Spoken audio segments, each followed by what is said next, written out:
அனைவருக்கும் வணக்கம். வாசிப்பவர் ஸ்ரீமதி செல்லம்மாள். கவி பேரரசு திரு வைரமுத்து அவர்களின் தமிழாற்றுப்படை நூலை தொடர்ந்து கொண்டிருக்கின்றோம். நூலின் அத்தியாயம் செயங்கொண்டார். களம் பாடியவன், வீர வளம் பாடியவன், சோழர் குலம் பாடியவன், காளி தலம் பாடியவன், பெண்ணின் நலம் பாடியவன், பகைவர் புலம் பாடியவன், குருதி குளம் பாடியவன், பாலை நிலம் பாடியவன், சொல்லில் சிலம்பாடியவன் என்ற அத்துணை மிகு மொழிகளுக்கும் தகு மொழியாளரே கலிங்கத்துப் பரணி பாடிய செயங்கொண்டார். வரையறுக்கப்பட்ட 96 வகை சிற்றிலக்கியங்களுள் பரணியும் ஒன்று. ஆனால் தமக்கு நிகராய் ஒரு புலவரை ஒக்க வைக்க கருதாத சொக்கநாத புலவர் போன்றவர்களால் பரணிக்கோர் செயங்கொண்டார் என்று பாடப்பட்ட தக்க புகழ்மிக்க கவி செயங்கொண்டார் ஒருவரே. கிபி 8ஆம் நூற்றாண்டிலிருந்தே சிற்றிலக்கியங்கள் புற்றீசல்களாய் புறம் போந்தன. அன்பின் ஐந்தினை பாடிக் கிடந்த புலந்தமிழ் மரபு 17 கீழ்க்கணக்காய் படிமாற்றம் கண்டு பின்னர் சமயப் பொருளாய் மடைமாற்றமுற்ற காலகட்டத்தில் அடியவர்களே புலவர்களாயினர். புலவர்களே அடியவர்களாயினர். மொழி இறைவனை பாடும் பூசை பொருளாயிற்று. ஐந்தினை வாழ்வு திரிந்து நில உடைமை சமுதாயத்தின் வர்க்கப் பிரிவு வளர்ந்து சாதிய அடுக்குகளால் ஆண்டான் அடிமை என்ற படிநிலைகள் அமைந்து அவற்றை ஆண்டவன் பெயரால் அரசனும் ஏற்றுக்கொண்ட ஒரு கால பொழுதில் சமுதாயத்திற்கு 2 தலைமைகள் வாய்த்தன. ஒன்று சமயத் தலைமை, இன்னொன்று சமுதாயத் தலைமை. சமயத் தலைவனாகிய இறைவனையே பாடி பரவிய காலப்பரப்பில் சமுதாயத் தலைவனாகிய அரசனையும் ஏன் பாடலாகாது என்று திருகி சிந்தித்த புலவர்கள் சிற்றிலக்கியத்திற்கு தோற்றுவாய் செய்தார்கள். முறை செய்து காப்பாற்றும் மன்னவன் மக்கட்கு இறையென்று வைக்கப்படும். ஆதலின் அரசனையும் பாட அசைந்தது இறைவனை பாடிய திருவாய். இறைவனை தொடர்ந்து அரசனையும் பாடு பொருளாக்கும் பகிர் உரிமையை வழங்கியது சிற்றிலக்கியம் செய்த சிறு புரட்சி. குறவஞ்சி, பள்ளு போன்ற வடிவங்களில் விளிம்பு நிலை மக்களையும் பாடி முடித்தது சிற்றிலக்கியம் செய்த பெரும் புரட்சி. இந்த அடிப்படையில் சிற்றிலக்கியத்திற்கும் பேரிலக்கியத்திற்குமான சிறு வேறுபாடுகளையும் சிந்திக்கலாம். வாழ்வோடு பொருத்தி மனித மாண்புகளை செம்மையுறுத்தும் அறம், பொருள், இன்பம் என்ற பெரும் பொருள் கொண்டு அடிவரையறையற்ற பேரெல்லைகளோடு இயங்குவனவெல்லாம் பேரிலக்கியங்கள். கற்பனை மிகுந்து வீருணர்ச்சி கலந்து ஆண்டவனையும் அரசனையும் பாடு பொருளாக்கி சிற்றெல்லைகளோடு செய்யப்பட்டவையெல்லாம் சிற்றிலக்கியங்கள் என்று ஓராற்றான் உணர்த்தலாம். கோவை, உலா, பிள்ளை தமிழ், அந்தாதி, கலம்பகம், தூது, குறவஞ்சி, பள்ளு, மடல், மாலை என விரியும் 96 வகை சிற்றிலக்கியங்களுள் பரணியும் ஒன்று. தக்கையாக பரணி, மோகவதை பரணி, பாசவதை பரணி, கஞ்சவதை பரணி, இரண்யவதை பரணி, சூரன்வதை பரணி என பரணிகள் பலபட விரியினும் பரணிகளுக்கெல்லாம் தலைமை பூண தக்கது கலிங்கத்து பரணிதான் என்பது செவ்விலக்கிய சம்மதம் பெற்ற செழுஞ்செருக்காகும். பரணி என்பது நாள் விண்மீன்களுள் ஒன்று. அது கொற்றவைக்குரியது என்று குறிக்கப் பெறுவது. கொற்றவை போர் கடவுள் ஆதலின் போரில் பெற்ற வெற்றியை அவளுக்கே படையலிட்டு கொண்டாடுவது பெரு வழக்கு. காடுகெழு செல்விக்கு பரணி நாளில் கூழும் துணங்கையும் கொடுத்து வழிபடுவதொரு வழக்கு என்பார் தொல்காப்பியத்திற்கு உரை எழுதிய பேராசிரியர். அதனால் அந்த கொண்டாட்டத்தை பாடும் இலக்கியமும் பரணியென்றே பெயர் பூண்டது. வேறெந்த இலக்கியத்திலும் காணவியலாத தனி சிறப்பொன்று பரணியின் தலைப்புக்குண்டு. வென்றவன் பெயரில் விளங்காமல் தோற்றவன் பெயரில் துலங்குவதுதான் பரணியின் தனி சிறப்பு. அதனால்தான் வென்றெடுக்கப்பட்ட நாட்டையே கலிங்கத்து பரணி தன் தலையில் தூக்கி வைத்து தலைப்பாய்க்கு இருக்கிறது. இது தோற்றவரையும் பெருமைப்படுத்தும் தமிழின் தூய பண்பாடாகும். ஈசல் பிடிப்பதெல்லாம் வேட்டையில் சேராது என்பது போல களத்திற்காணும் எல்லா வெற்றிகளுமே பரணிக்கு பாடுபொருள் ஆகாது. எவனொருவன் பகைவரின் 1000 யானைகளை வெட்டி சாய்த்து வெற்றி கொள்கிறானோ அவன் மீது மட்டுமே பரணி பாடப்படும். ஆனை 1000 அமரிடை வென்றமானவனுக்கு வகுப்பது பரணி என்பது இலக்கண விளக்கப் பாட்டியல். ஆயின் கலிங்கத்து பரணியின் பாட்டுடை தலைவன் யார்? முதலாம் குலோத்துங்க சோழனே கலிங்கத்து பரணியின் பாட்டுடை தலைவன் என்பது வரலாற்று வழக்கு.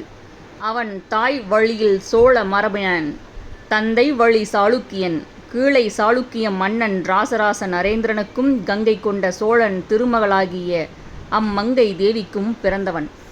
அவன் அரசாண்ட காலம் கிபி 1070 முதல் கிபி 1120 வரை என்று கொள்ளப்படுகிறது. குலோத்துங்கன் சோழ பேரரசை தன் பட்டத்தரசியைப் போல கட்டி ஆண்டவன். தம் மனைவியரைப் போலவே எல்லைகளையும் விரிவு செய்தவன். பதவியேற்ற நாள் முதல் அவன் வாழாதிருந்ததில்லை. அது உரையில் உறங்கிய நாட்களை விட பகைவரின் உடலில் உறங்கிய நாட்களே மிகுதி. மேலை சாளுக்கிய மன்னன் 6ஆம் விக்ரமாதித்தனை பொருது புறங்கண்டு துங்கபத்திரைக்கு அப்பால் துரத்தி அடித்தான் குலோத்துங்கன். இது நிகழ்ந்தது 1073. சக்கரக்கோட்ட மண்டலத்தில் உக்கிரப்போர் நடத்தி அரசன் தாரவர்ஷனை அடிபணிய வைத்தான். சக்கரக்கோட்டம் என்பது இன்றைய மத்திய பிரதேசத்தின் ஜபல்பூருக்கு மேற்கே 25 மைல் தொலைவில் உள்ளது என்று இடஞ்சுட்டி பொருள் விளக்குகிறார் சரித்திர பேரறிஞர் சதாசிவ பண்டாரத்தார். இது நிகழ்ந்தது சற்றொப்ப 1077. தெற்கே பாண்டியர் ஐவரையும் ஒரு களங்கண்டு செருவென்றான். இது நிகழ்ந்தது 1081. திருவனந்தபுரத்திற்கு தெற்கே விழுஞ்சம், காந்தலூர் சாலை, கோட்டாறு ஆகிய களங்களில் சேரரை வென்று சிதறடித்தான். இது நிகழ்ந்ததும் 1081. தென் கலிங்கத்தின் மீது படை ஓச்சி வேந்தன் ஈமனை வென்றடக்கினான். இது நடந்தது 1096. 1112 தான் கலிங்கத்து பரணிக்கு பாடுபொருள் தந்த வட கலிங்கப் போர் தொடங்கி முடிந்தது. அந்நாட்டு மன்னன் அனந்தவன்மன் கதை முடிந்தது. ஆனால் ஆணையிட்டவன் குலோத்துங்கனாயினும் களத்திலே 1000 யானை வென்றவன் படை கொண்டு சென்ற கருணாகர தொண்டைமான் ஆதலின் நாட்டுடை தலைவன் குலோத்துங்கன் ஆகிறான், பாட்டுடை தலைவன் கருணாகரனாகிறான். வண்டையர்கோ என்று வழங்கப்படும் கருணாகர தொண்டைமானை பல்லவர் தோன்றல் என்று பாடுகிறது தாழிசை. பிற்கால சோழர்கள் பேரரசு கட்டி எழுந்த பொழுது பல்லவர் பரம்பரை தேய்ந்தழிந்து போனாலும் ஓய்ந்தொழிந்து போகவில்லை. தங்கத்தின் மூலக்கூறு பிரித்தால் அது இறுதி வரை தங்கமாகவே திகழ்வது போல குறுநில மன்னனாய் குறுகி போனாலும் பல்லவர் பரம்பரையின் மன்னர் குலத்து மரபணுக்கள் கருணாகர தொண்டைமானின் உதிரத்தில் அதிர்ந்து கொண்டே இருந்தன. குலோத்துங்கனின் தலைமை அமைச்சராகவும் படை தலைவனாகவும் இரு தோள்களிலும் இரு பெரும் பாரம் சுமந்தவன் கருணாகர தொண்டைமான். வண்டை வளம்பதி பாடீரோ பல்லவர் தோன்றலை பாடீரோ என்ற கவிச்சான்று கொண்டு அவன் ஊர் காஞ்சி மாவட்டத்தில் சென்னை செங்கல்பட்டு நெடுஞ்சாலையில் அமைந்துள்ள வண்டலூர் என்றே வரலாறு நம்பி வந்தது. ஆனால் ஆராய்ச்சி அறிஞர் மு. ராகவையங்கார் சுட்டிக்காட்டிய ஒரு சரித்திர சாசனம் உண்மையான ஊரை மீட்டெடுத்தது. கருணாகர தொண்டைமானின் மனையாள் கோவில் ஒன்றிற்கு திருநுந்தா விளக்கிட்ட சேதி சாசனம் ஒன்றில் காண கிட்டியது. சோழ மண்டலத்து குலோத்துங்க சோழ வள நாட்டு திருநறையூர் நாடு வண்டாளஞ்சேரியுடையான் வேளாண் கருணாகரரான தொண்டைமானார் தேவியார் அழகிய மணவாளினி மண்டையாழ்வார் வைத்த திருநுந்தா விளக்கு என்பது சாசன வாசகம். இதிலிருந்து வண்டாளஞ்சேரியே கருணாகரன் சொந்த ஊர் என்று விளங்குகிறது. ஆயின் வண்டாளஞ்சேரி சோழ நாட்டில் எங்குளது என்று நிலவியல் நேர்கோட்டில் ஆராய்ந்தால் இன்று கும்பகோணத்தின் நாச்சியார் கோவிலுக்கு அருகே வண்டுவாஞ்சேரி என்று மருவி வழங்கப்படும் சிற்றூரே என்று தெரிகிறது. வரலாற்று நாயகன் பிறந்த மண்ணென்று வண்டுவாஞ்சேரி மக்கள் இந்த ஊரை கொண்டாடி கொள்ளலாம். இந்த வண்டாளஞ்சேரி கருணாகரன் தான் கலிங்கத்து பரணிக்கு கருப்பொருள் தந்தவன். கலிங்கத்து பரணி தமிழர் வீரத்தை தடவி பார்க்க கிடைத்த தழும்பு. கடவுள் வாழ்த்து, கடை திறப்பு, காடு பாடியது, கோயில் பாடியது, தேவியை பாடியது, பேய்களை பாடியது, பேய் முறைப்பாடு, அவதாரம், இந்திர சாலம், ராச பாரம்பரியம், காளிக்கு கூலி கூறியது, போர் பாடியது, களம் பாடியது போன்ற உறுப்புகளையும் 54 சந்த வேறுபாடுகளையும் 599 தாழிசைகளையும் கட்டி எழுப்பியது கலிங்கத்து பரணி. யுத்த சத்தம் கேட்பதற்கு முன்னால் முத்த சத்தம் கேட்க செய்கிறது கலிங்கத்து பரணியின் கடைத்திறப்பு என்னும் கலை உறுப்பு. ஒரு புறத்திணை இலக்கியம் அகத்திணையோடு தொடங்குவதே ஒரு அழகு. களங்காண சென்ற கணவன்மார்கள் காலங்கடந்தும் மீளாமை கண்டு காதல் நோயால் மனைவிமார்கள் தவிக்கும் தவிப்பே கடை திறப்பின் பாடுபொருள். இதுவரை காணாத கலவி இன்பத்தை கனவு காணும் ஒரு பெண்ணுக்கும் கண்ட கலவி இன்பத்தை மீண்டும் காணத் துடிக்கும் ஒரு பெண்ணுக்குமான உளவியல் அசைவுகள் வெவ்வேறு. இதில் இரண்டாம் வகை பெண்களின் தட்பவெப்பமான மனநிலையை செப்ப நுட்பமாக சித்தரித்து சிலம்பாடுகிறார் செயங்கொண்டார். அதோ வந்துவிட்டார் கணவர் என்று ஓடிச் சென்று திறக்கிறார்கள் கதவை. ஐயோ வரவில்லை என்று ஓங்கி சாத்துகிறார்கள் அதே கதவை. ஒரு முறையா இருமுறையா விடிய விடிய இதுதான் நிகழ்கிறது.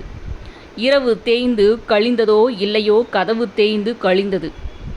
வருவார் கொழுனர் என திறந்தும் வாரார் கொழுனர் என அடைத்தும் திருகும் குடுமி விடியளவும் தேயும் கபாடம் திறமினோ என்பது கடைத்திறப்பில் ஒரு மடைத்திறப்பு. இதயத்தின் தேய்மானத்தை அளக்க வியலாது. காரணம் அதை கண்கொண்டு காணவியலாது. ஆயின் அதை அளப்பதெங்கனம்? கண்ணுக்கு தெரிந்த இரும்பின் தேய்மானத்தை கொண்டு கண்ணுக்கு தெரியாத இதயத்தின் தேய்மானத்தை கணக்கிட்ட கணக்காளன் கவி செயங்கொண்டான். கல்வி எனும் உயிரின் உன்னத பொழுதில் நயத்தக்க நாடகம் ஒன்றை நடத்தி காட்டவும் தெரிகிறது போர்ப்பாட வந்த புலவனுக்கு. கலவி என்பது நான் என்ற பொருள் அழிந்து நாம் என்ற நிலை கடந்து இரண்டென்ற பொருள் மறந்து ஒன்றென்று உயிர் உணர்ந்து இறுதியில் இருந்தும் இல்லாத நிலை எய்தும் இயற்கை திருச்செயல். பேரண்டத்தில் தான் என்பது போக தனக்குள் பேரண்டம் என்று ஒரு கணம் உணர்த்தி போகும் மனோமாயம். மனித வாழ்வில் உணர்வு நிலை கழியாமல் அறிவழியும் கணங்களே உயிரின் உச்சம். அப்படிப்பட்ட உயிரின் உச்ச பொழுதில் கருத்தழுகிறார்கள் சில காதல் மனையாட்டிகள். பாம்பு உரித்த சட்டையைப் போல் உடலுக்கு வெளியே ஓடி விழுந்து கிடக்கிறது அவர்கள் உடுத்த உடை. ஆழ் மனது சொல்கிறது உடையற்ற உடலை மூடு என்று. உடனே கைக்கெட்டும் ஒரு ஆடையை எடுக்கிறது அழிந்து கிடக்கும் அறிவு. அவர்கள் எடுத்து உடுத்த எத்தனித்த ஆடை எது தெரியுமா? அது நெசவு தறியில் நெய்ததன்று, நிலாத்தறியில் நெய்தது. ஆடையென்று கருதி நிலாவின் கிரணத்தை எழுத்தணிய நினைத்தார்களாம் அந்த நிர்வாண அள்ளிகள். கலவிக்களியின் மயக்கத்தே கலை போய் அகல கலைமதியின் நிலவை துகில் என்று எடுத்துடுப்பீர் நீல்பொற் கபாடம் திறமினோ என்று பனை ஓலையில் உழுது போகிறது செயங்கொண்டானின் சிருங்கார எழுத்தாணி. ஒரு கலவி அறையில் மூன்றாம் உயிருக்கு இடமில்லை என்பதுதான் நாகரிக சமுதாயம் கடைபிடித்து வரும் பண்பாடு. வாயரிசம் என்னும் உளவியல் உள்ளவர்கள் மட்டுமே பள்ளி அறையில் மூன்றாம் உயிரை உடன் வைத்துக் கொள்வார்கள். கடைத்திறப்பின் பள்ளி அறையில் மூன்றாம் உயிரொன்றை ஊடாட விடுகிறான் கலகக்கார கலவிக்கவி. அது ஒரு கிளி. தூக்கத்திலும் கலவியிலும் மனிதர்கள் பொய் சொல்வதில்லை. அவையல் கிளவிகளும் உச்சரிக்கப்படும் உச்சம் அங்கேதான் எட்டப்படுகிறது. கிளி அச்சொற்களை கேட்டுக்கொண்டே இருக்கிறது. கிளத்தியது கிளத்துவதால் அது கிளி எனப்பட்டது. தன்னை மறந்த கலவி மயக்கத்தில் தணிக்கையின்றி உளரப்பட்ட பள்ளியறை சொற்களை எல்லாம் வெளுத்தெழுந்ததும் கிளத்துகிறதாம் கிளி.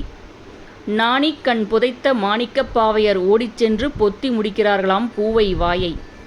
நூதனமான இந்த நுண்ணுளவியலை களம்பாடிய கவிஞன் கண்டறிந்தது கலையினும் பெரிய கலையாகும். நேயக் கலவி மயக்கத்தே நிகழ்ந்த மொழியை கிளியுரைப்ப வாயை புதைக்கும் மடநல்லீர் மணிப்பொற் கபாடம் திறமினோ சிருங்கார சித்தன் என்று பைய வையலாம் பாவலனை. களம் பாடுவதற்கு முன்பு காடு பாடுகிறது கலிங்கத்து பரணி. கொற்றவை குடியிருக்கும் காட்டின் சுட்டெரிக்கும் வெம்மையை சுட்டுவதன் மூலம் களத்துக்கான தளத்தை கட்டமைக்கிறார் கவி. இது ஒரு கொல்லன் ஆயுதம் செய்வதற்கு முன் இரும்பை பழுக்க காய்ச்சும் ஒழுக்கம் போன்றது. காளிவதியும் காடு கடுங்காடு. சூரிய கதிர்களால் பூமி என்ற தட்டை ஓட்டில் வருபடுங்காடு.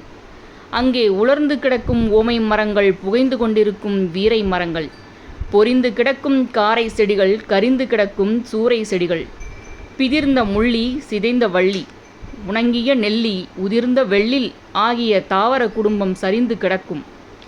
வாகை மரங்களும் கூகை மரங்களும் வற்றி கிடக்கும்.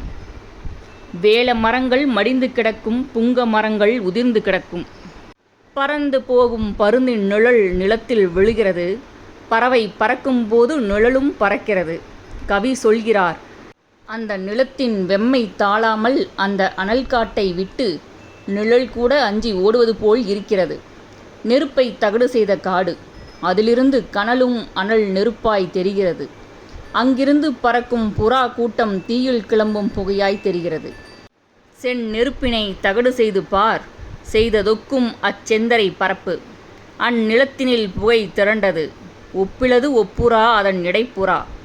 ஒரு காட்டுக்கே பெய்ய வேண்டிய மழையை ஒரு கழனியில் கொட்டி தீர்த்துவிடும் மேகம் போல் ஒரு பேரிலக்கியம் படைக்கும் பேராற்றலை சிற்றிலக்கியத்திற்கு செலவிட்டிருக்கிறார் செயங்கொண்டார். கொற்றவை காட்டில் கூத்தன் தேவியை சுற்றி கூத்தாடும் பேய்களை கோர சித்திரம் தீட்டி பயங்காட்டுகிறான் செயங்கொண்டான். பேயும் பேய் சார்ந்த குறிப்புகளையும் எல்லா உலக இலக்கியங்களும் ஏந்தியே வந்திருக்கின்றன. பகுத்தறிவுக்கு அப்பாற்பட்ட ஓர் உலகத்தை பாடி காட்டும் ஒரு படைப்பு கலை எல்லா மொழி கவிகளுக்கும் இருந்தே வந்திருக்கிறது. மகாகவி ஷேக்ஸ்பியரும் கூட மாக்பெத்தின் பயணத்தில் சில மாயக்காரிகளை வர்ணிக்கிறார். இவை என்ன? இவற்றின் ஆடைகள் சருகு போல் உலர்ந்து அச்சமூட்டுகின்றனவே. மண்ணுயிர்களைப் போல் இல்லையே. உலர்ந்த உதடுகள், சூம்பிய விரல்கள். நீங்கள் பெண்களாகத்தான் இருக்கவியலும். ஆனால் தாடியோடு திரியும் உங்களை எப்படி பெண் என்பது? இவ்வளவுதான் பேய்கள் போன்ற மாயக்காரிகள் குறித்து ஷேக்ஸ்பியரின் சித்திரம். ஆனால் பேய்களை வர்ணிக்கிறானே செயங்கொண்டான் என்ற செந்தமிழ் கவி, அவன் பேய் பிடித்தவனைப் போல் பெருந்தாழிசை பாடுகிறான். அந்த பேய்கள் பனைமரங்களொத்த கையின, காலின, பிளம் போன்ற வாயின, என்பும் நரம்பும் துருத்தி தோன்றும் உடலின, ஓந்திகள் கோத்த பாம்பினை தாலியாய் அணிவன, பாசிப்பட்ட துளைகளை உடைய மூக்கின, ஆந்தையும் வவ்வாலும் உட்புகுந்து உலாவும் செவியின, மண்வெட்டியும் கலப்பையும் கோத்து வைத்தாற் போன்ற பல்லின, வானை தட்டி தகர்க்கும் தலையின, மார்பின் மேலே துவண்டு தொங்கும் உதட்டின, கொட்டும் மேளியும் கோத்த பல்லின, கோம்பி பாம்பிடை கோத்தணி தாளிய தட்டி வானை தகர்க்கும் தலையின, தாழ்ந்து மார்பினை தட்டும் உதட்டின. இந்த பேய்களின் கண்கள் வழியாகத்தான் களப்போரை கட்டமைக்கிறான் கவி. நிமித்தம் என்பதும் சகுனம் என்பதும் எல்லா இன குழுக்களிலும் நிலவி வந்த மற்றும் நிலவி வரும் ஓர் உளவியல் வழக்கமாகும். அறிவியலின் பேரொளி அவற்றை மூட நம்பிக்கை என்று மெய்ப்பிக்கும் வரைக்கும் அவை தம் பொருண்மையை முற்றிலும் இழப்பதில்லை. ஆழ்மன அலைகளின் முன்கூட்டிய முன்னறிவு என்றே அவை நம்பப்பட்டு வந்தன, நம்பவும் படுகின்றன. உலக இலக்கியங்களெல்லாம் இந்த உளவியலை கவலைப்படுத்தியுள்ளதையும் காண முடிகிறது. இராவணன் களம் காணுவதற்கு முன்னால் அவன் மனைவி மண்டோதரி கண்ட கனவுகளை கம்பன் அதிரும் கற்பனைகளால் உதிரம் உறையும்படி உரைக்கிறான். மேகத்திலிருந்து குருதி துளிகள் சொட்டின, மலைகள் உடையும்படி இடி விழுந்தது, அம்பு பூட்டிய விற்கள் நான் அருந்தன, தேர் குதிரைகள் தூங்கிப் போயின, நாவும் வாயும் உலர்ந்து போயின, பூக்களில் புலால் வாசம் வீசியது, உதிர மாறி சொரிந்தது உலகெல்லாம் அதிர வானம் இடிந்தது, அருவரை பீதிர வீழ்ந்தது அசனி, நாவும் வாயும் உலர்ந்தன, பூவின் மாலை புலால் வெறி பூத்தலாள். இது கம்பன். கலை காவியங்கள் மட்டுமல்ல, வெகு மக்கள் ஊடகமான நாடகமும் திரைப்படமும் கூட இந்த கனவுகளுக்கு கலையூட்ட தவறவில்லை. வீரபாண்டிய கட்டபொம்மன் திரைப்படத்தில் களம் காண கருதும் வெள்ளைய தேவனை தடுக்க தலைப்பட்ட வெள்ளையம்மாள் தன் கனவுகளை கண்ணீரில் நனைக்கிறாள். கூந்தல் அவிழ்ந்து விழவும் கண்டேன், கொண்டையில் பூவும் கருகக் கண்டேன், ஆந்தை இருந்து அலறக் கண்டேன், பட்டத்து யானையும் மண்மேலே சாயக் கண்டேன், ஆதலால் போகாதே போகாதே என் கனவா என்று புலம்புகிறாள். இந்த ஓலக் கனவுகளுக்கெல்லாம் மூலக்கனவு கண்ட முதல் மூளைக்காரன் செயங்கொண்டான் என்று செப்பலாம். வடக்கிலிருந்து வந்த இமயப்பேயொன்று வட கலிங்கத்திற்கு ஊறு நேருமென்று தான் கண்ட சில தீ நிமித்தங்களை காளிக்கு சொல்கிறது. 1. மறுப்பொடிந்து மதம் வற்றின ஆண் யானைகள். 2. மறுப்பெழுந்து மதம் ஒழுகின பெண் யானைகள். 3. கருப்பாய் எரிந்தது விளக்கொளி. 4. மேகங்கள் இரத்தம் பொழிந்தன. 5. முரசங்கள் இசைப்பாரின்றி அதிர்ந்தன. 6. இந்திர வில்லிட்டது இரவு. 7. புலால் நாற்றம் வீசியது பூமாலை. 8. ஓவியங்கள் உடல் வியர்த்தன. 9. செந்நீர் கசிந்தது ஊற்று நீர். மதக்களிறு மறுப்பிற மதம் புலருமாலோ, மடப்பிடி மறுப்பெழ மதம் பொழியுமாலோ, கதிர்ச்சுடர் விளக்கொளி கருத்தெரியுமாலோ, காலமுகில் செங்குருதி காலவரும் மாலோ, கம்மன் என்ற மகாகவிக்கே கனவுகளை கடன் கொடுத்தவன் கலிங்கத்து பரணியான் என்று கருதலாம். உலகத்தின் மிகப்பெரிய பாடுபொருள் போர். மண்ணையும் பெண்ணையும் உணவையும் கவர்வதற்கோ காப்பதற்கோ மீட்பதற்கோ தலைப்பட்ட மனிதன் முதல் போரை தொடங்கி வைத்தான். ஆயுதங்களையும் ஆட்களையும் மாற்றி மாற்றி அதே போர் இன்றும் தொடர்ந்து நிகழ்ந்து கொண்டே இருக்கிறது. உலக இலக்கியத்தின் மிக பெருங்காவியம் என்று கருதப்பெறும் ஹோமரின் இலியட்டில் போர் குறித்த சித்திரம் ஒன்று வீருணர்ச்சியோடு வெளிப்படுகிறது. ஆஷ் மரங்களும் கார்னெல் மரங்களும் அடர்ந்த காட்டை பெருமூச்செறிய செய்து கிழக்கு காற்றும் மேற்கு காற்றும் மலை பள்ளத்தாக்கில் பேரோசையோடு சண்டையிட்டுக் கொள்வதைப் போல ட்ரோஜன்களும் கிரேக்கர்களும் முட்டி மோதினர். இந்த அளவில்தான் ஹோமரின் இலியட் போர் வீரத்தை புலப்படுத்துகிறது. செயங்கொண்டாரின் கலிங்கத்து பரணியோ வேளெறிந்து விண்ணை மறைக்கிறது, அம்பெறிந்து மண்ணை மறைக்கிறது. ஓர் போர்க்களத்தை படிம அடுக்குகளால் காட்சிப்படுத்துவது கவிஞர்களுக்கு கைவந்த கலைதான். ஆனால் போரின் ஒளிகளை கொண்டு காட்சிகளை கட்டி எழுப்பும் தாளிசை சந்தம் செயங்கொண்டானைப் போல முன்னெவர்க்கும் வினைப்பட்டதில்லை என்று 1000 மன்றங்களில் ஆணையிடலாம். படைகளும் படைகளும் எதிர்கொண்டது, கடல்களும் கடல்களும் எதிர்கொண்டது போன்றதாகும். பரியோடு பரிகள் எதிர்கொண்டது, அலைகளும் அலைகளும் எதிர்கொண்டது போன்றதாகும். இதை ஒளி சித்திரமாய் உணர்த்தி காட்டுகிறது தாளிசை ஓசை. எரிக்கடலோடு கடல் கிடைத்த போல் இரு படைகளும் எதிர் கிடைக்கவே, மறி திரையோடு திரை மலைத்த போல் வரு பரியோடு பரி மலைக்கவே. இந்த ஒளி ஊர்வலத்தை கடக்கும் முன்னே காட்சிப்படிவம் கண்ணை மிரட்டுகிறது. குருதி நதியாகிறது. அதில் மிதக்கும் வெண்கொற்ற குடைகள் நுரைகளாகின்றன. துண்டிக்கப்பட்ட யானையின் கரமோ நதி இருபுறமும் கரையாகிறது. ஒரே ஒரு தற்குறிப்பேற்றத்தில் உலக கவிகளை எல்லாம் ஓரங்கட்டுகிறான் செயங்கொண்டான். வெட்டி வீழ்த்தப்பட்ட யானையின் துதிக்கை சுருண்டு வீழ்கிறது. அதில் பாய்ந்திருந்த அம்புகளெல்லாம் வட்ட துதிக்கையில் ஆரங்களாய் தோன்றுகின்றன. துதிக்கை வட்டமாகிவிட்டது, அம்புகள் ஆரங்களாகிவிட்டன. இப்போது உருமாறிப்போன யானையின் அக்கரங்கள் சக்கரங்களாகிவிட்டன என்று எக்களிக்கிறான் செயங்கொண்டான். மத்த யானையின் கரம் சுருண்டு வீழ வன்சரம் தைத்த பொழுதில் அக்கரங்கள் சக்கரங்கள் ஒக்குமே.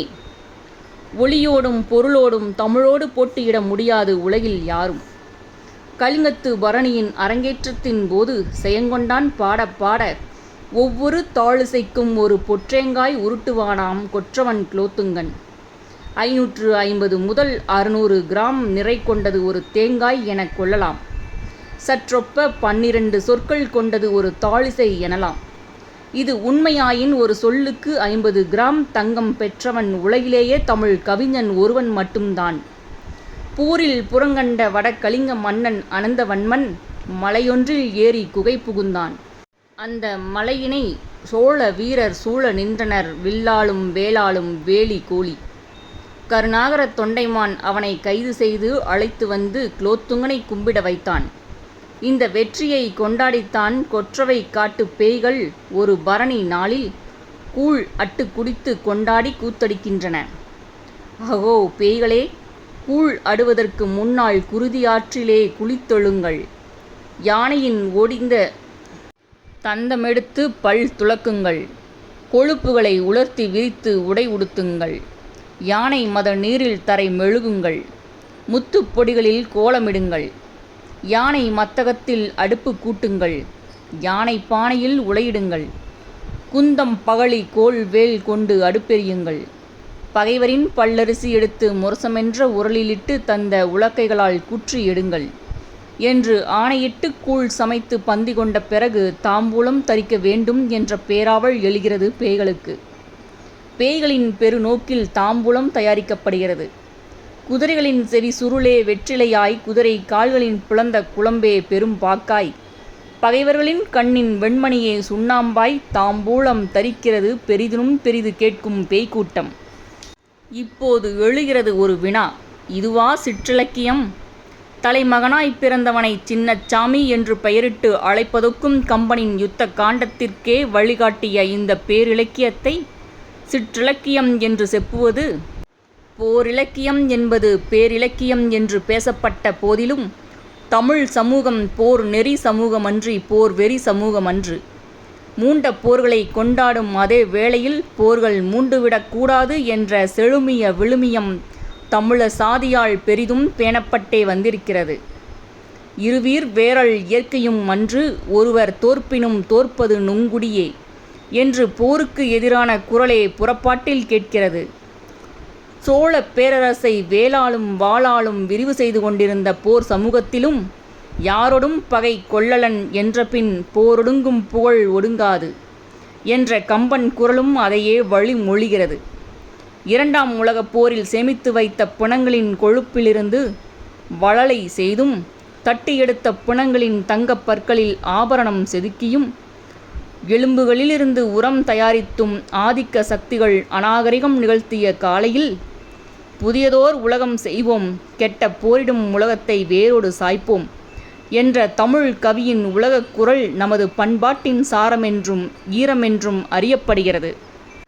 கலிங்கத்து பரணியும் போர் முடித்த பிறகு ஒரு பொன்னுலகையே கனவு காணுகிறது. பேய்களின் பெரு வாழ்த்தோடுதான் பரணி நிறைகிறது.